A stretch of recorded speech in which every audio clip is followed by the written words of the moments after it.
Part 3 of the Battle of Adwa.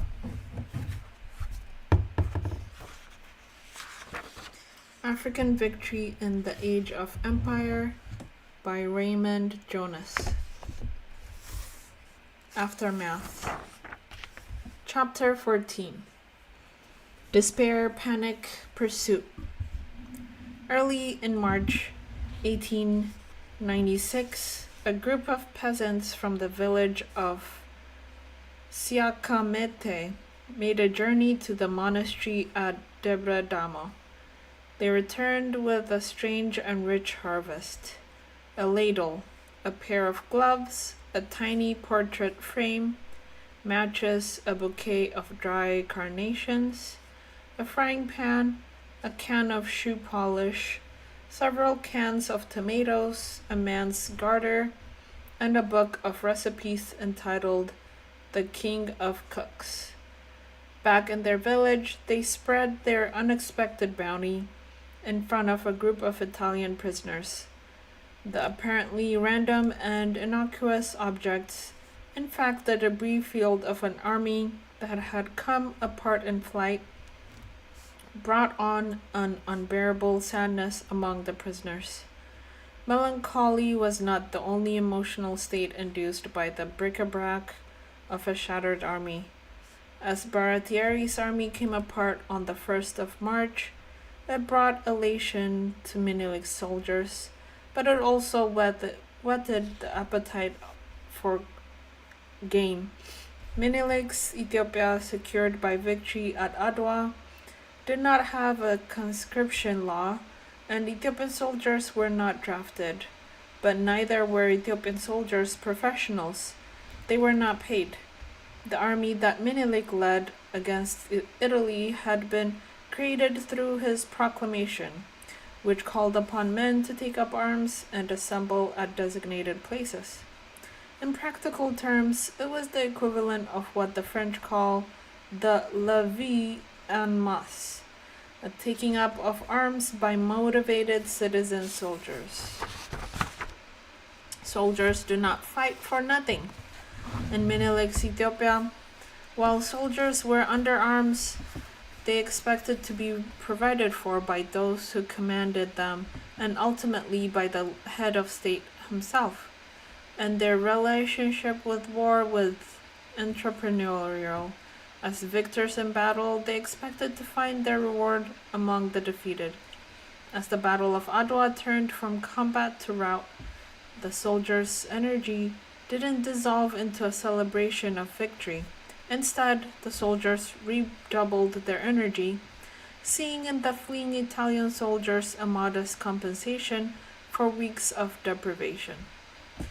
The effect on the Italian soldiers was all the greater, given that they knew what was about to befall them.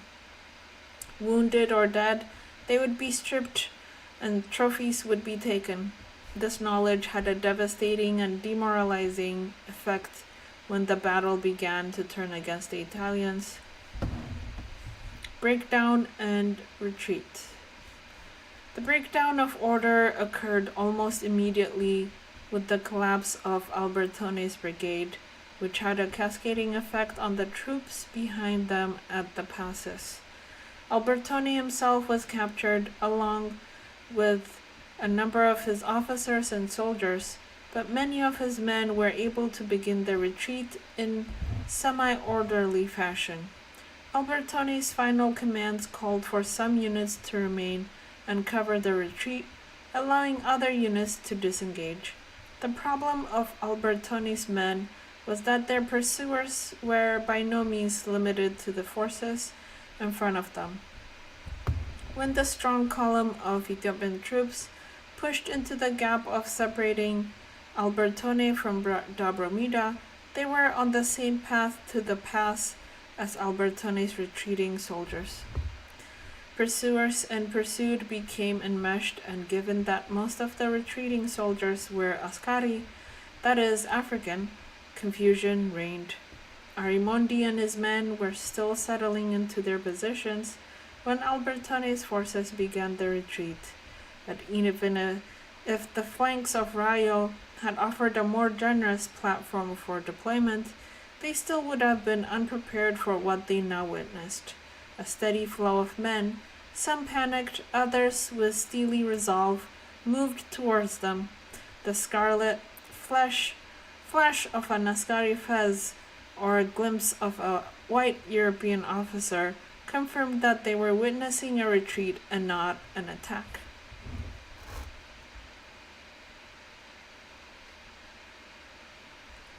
But as the racing sea of men made their way toward Arimondi's positions, it became clear that the situation was more complicated. Ethiopian soldiers used sword and lance to claim victims among the fleeing soldiers. Others immersed themselves in the flow of running men in order to advance unimpeded to the pass and take aim at the officers at close range. The collapse occurred almost instantly. Giuseppe Boidoin's Bersaglieri battalion found that the time required to reload was sufficient for the Ethiopians to close with them. They were surrounded and disarmed. Luigi Gauge witnessed an attempt by General Baratieri to rally the troops, including a handful of wounded Bersaglieri and Alpini. Baratieri deployed his flag as a rallying point and repeatedly cried out, "Savoy!" the seat of the Italian ruling dynasty. Baratieri wanted to guide their retreat back toward the camp at Saria and the fort at Adigrat, a path that would lead to strength. But the soldiers would have none of it. They ignored the pleas of their officers and, once clear of the passes, headed due north, back to Ertera and safety. A short while later, Baratieri was seen spurring his mule northward until he reached the head of the retreating Italian column. At some point, Baratieri lost his eyewear, which meant that as a final humiliation, he had to take voice commands from Lieutenant Giuseppe Marozzi, who became his eyes, telling him to duck or to steer his mount around hazards left and right. Fear began to weigh in the decisions of Italian soldiers. The appearance of Oromo cavalrymen, known at the time as Galla, had a notably dispiriting effect. The Oromo were mounted infantrymen.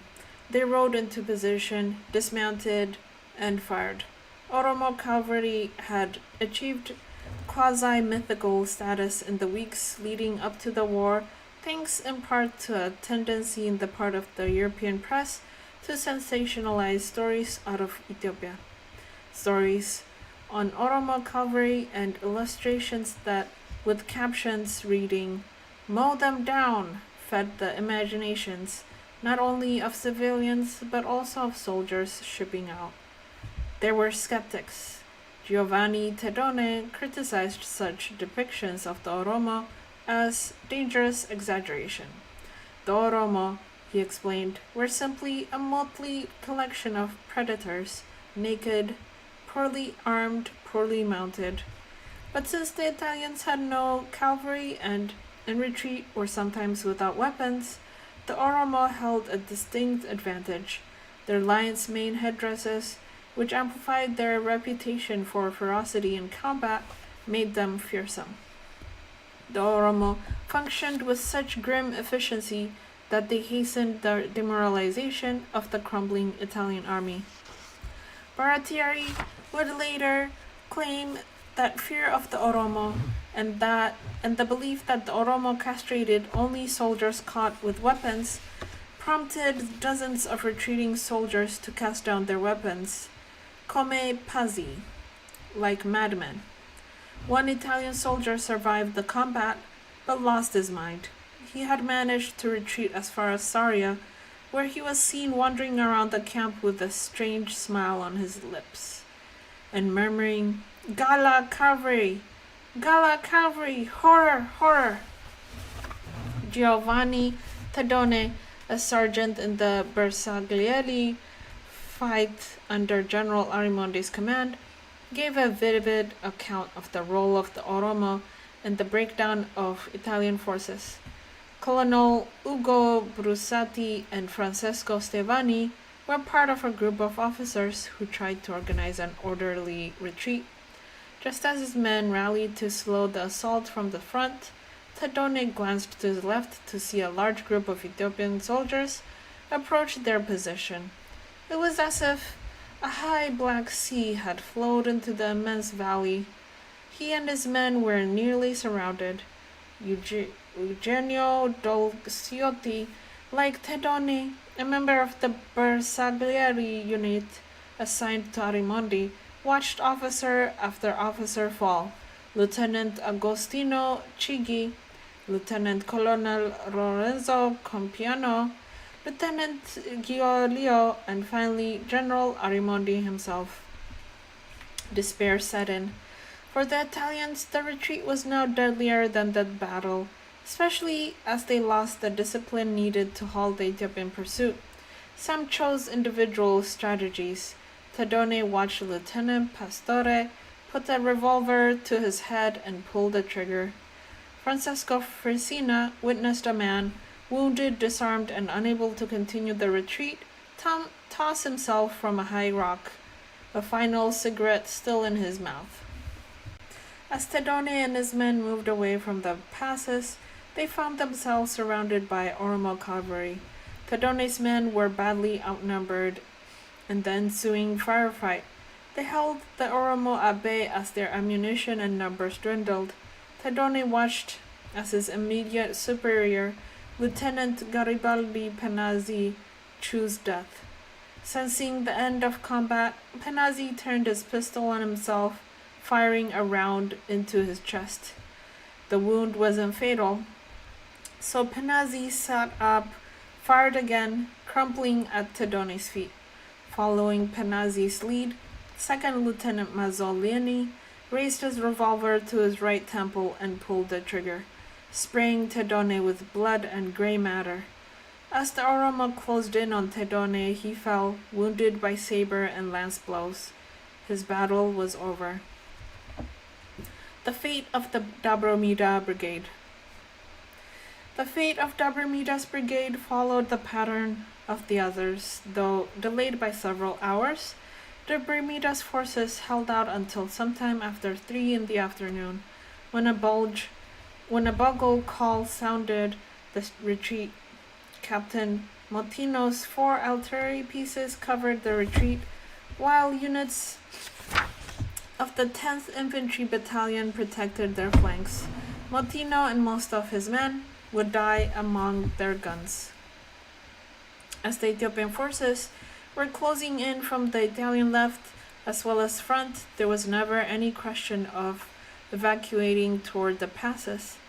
Dabromida and his men hadn't the slightest idea of the fate of Baratieri, Arimondi, and the others, but given that they had had no contact for more than 6 hours, they might have guessed.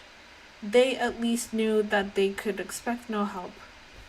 Dabromida's forces withdrew toward the northeast, essentially the direction of Ertra, but this route funneled them into a narrow trail toward high ground. Men jostled one another and competed with panicked artillery mules for space along the path, all the while dodging fire. Men and animals clambered over one another, frantic to break free of the pursuing Ethiopians. Even vegetation conspired against them, as clothing snagged on thorny bush and acacia. The admirable discipline that had characterized Dabromida's forces throughout the day broke down. Dabromida's men abandoned their wounded as Ethiopian soldiers fell upon them, finishing them off with lances and sabers. Men who still possessed some strength after the march and the day's fighting pushed past the exhausted and the fallen.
As the Ethiopian forces were closing in from the Italian left as well as front, there was never any question of evacuating towards the passes. Dobromida and his men hadn't the slightest idea of the fate of Baratieri, Arimondi, and the others, but given that they had no contact for more than 6 hours, they might have guessed. They at least knew that they could expect no help. Dobromida's forces withdrew toward the northeast, essentially the direction of Adwa, but his route funneled them onto a narrow trail toward high ground. Most men jostled one another and competed with panicked artillery mules for space along the path, all the while dodging fire. Men and animals clambered over one another, frantic to break free of the pursuing Ethiopians. Even vegetation conspired against them, as clothing snagged on thorny bush and acacia. The admirable discipline that had characterized Dobromida's forces throughout the day broke down. Dobromida's men abandoned their wounded as Ethiopian soldiers fell upon them, finishing them off with lances and sabers. Men who still possessed some strength after the march and the day's fighting pushed past the exhausted and the fallen. Colonel Iragi called upon men to save the artillery pieces to keep them from falling into enemy hands. His voice was lost in the surrounding cries and yells. Captain Palumbo, a portly man, gave in to exhaustion. He simply sat down, pointed his revolver at the pursuing Ethiopians, and waited to die. Lieutenant Kampara took his own life, and Colonel Iragi, now wounded, dragged himself in general direction of retreat. It was not a single retreat, but as many retreats as there were men, each man seeing to his own survival. Alberto remembered some acts of heroism, though he recognized that they were few, for the circumstances favored self-preservation above all. Where the path of retreat narrowed to single or double file, the body of soldiers formed a serpent-like shape. Those making up the trail end of the retreat fell victim. They were like bones tossed to the pursuers, unwitting heroes slowing the Ethiopian pursuit. If some escaped that day, it was because others fell in unwilling sacrifice. The officers pulled revolvers on men deaf to command and discipline, but to no avail. No more orders, no more officers, was how one survivor put it. The path of retreat crossed a waterway that had carved a narrow but deep break in the earth. A few could jump in a single leap. Most descended to cross and clamber up on the other side. Still others, parched with thirst, stopped at the bottom and risked death to drink as bullets whizzed past. Both pursuers and pursued fell in the fight and the confusion. Alberto recalled seeing both black and white soldiers face down in the mud, fraternizing in death. Eventually, the Ethiopians broke off their pursuit, choosing to focus instead on the rich spoils behind them. A light rain began to fall around 6:30, teasing the retreating Italians as it vanished in the dry earth. As the rain continued, some soldiers stopped to raise rocks to their lips, drinking the drops that puddled in the depressions on the stones. Others stripped off their rain-soaking clothing, then raised it over their heads to string drops of water into their parched mouths. Panic at Saria. Some of the survivors made their way back to the base camp at Saria. There they hoped to find food, water, and protection. Instead, they found a devastated camp. What transpired at Saria during the day of the battle can be pieced together from fragmentary accounts. Support personnel at Saria rose at dawn on March 1st. Their main task for the day was to deliver supplies. By now they imagined the columns had reached their rendezvous points and were consolidating their position at the passes. They would be ready for new provisions. It took an hour and a half to prepare the convoy. Around 8 that morning, a large caravan bearing food and ammunition set out across the Gundapta plain toward Zala. At the western edge, the terrain rises and narrows to the Zala Pass, then widens again as it continues westward. Members of the supply caravan expected to be en route most of the day, catching up with Baratieri's forces in the late afternoon. Then, at 10 in the morning, a rider was seen crossing the plain at top speed via a southerly route parallel to the supply caravan. As he came into camp, the rider, an officer, halted long enough to deliver the news that a battle was underway. Then he spurred his horse again and continued on his way. A bit later, as if to provide proof, an Askari walked into camp, his leggings soaked in blood. The timing of his arrival suggested either an early departure from battle or an astonishingly rapid retreat, likely both. He bore indisputable evidence of a fight. Blood oozed from a wound to the thigh. He smiled as he offered the thought that he had done his part and was going home. Then he left. In a flash, the first Ethiopian pursuers appeared, coming from the south. They were mounted infantry, Oromo horsemen. Repulsed with rifle fire, they remained at bay until early afternoon. Pietro Felter, an old hand in Ethiopian affairs, knew trouble when he saw it. He had his assistant saddle up his mule so that he would be ready to move out at a moment's notice.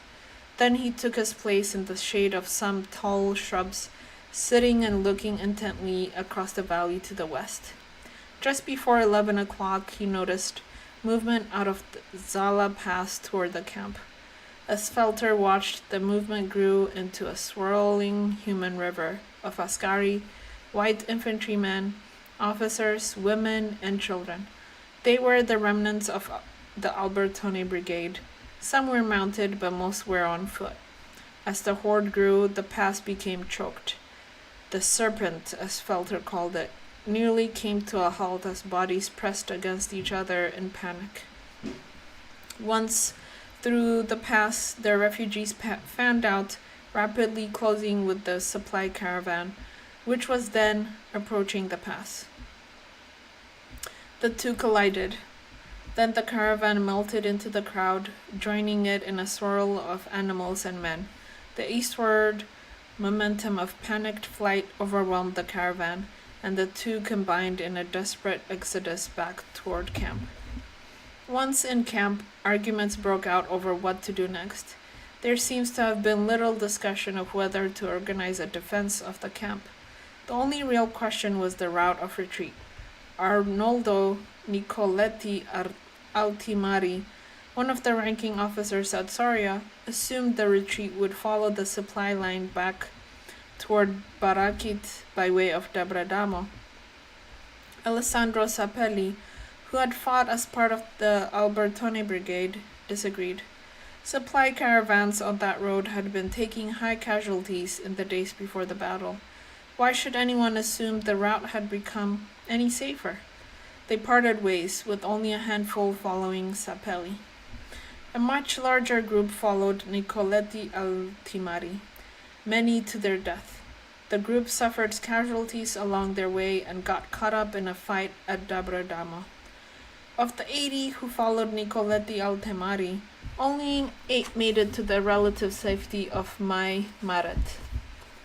Nicoletti Altimari was badly wounded and captured.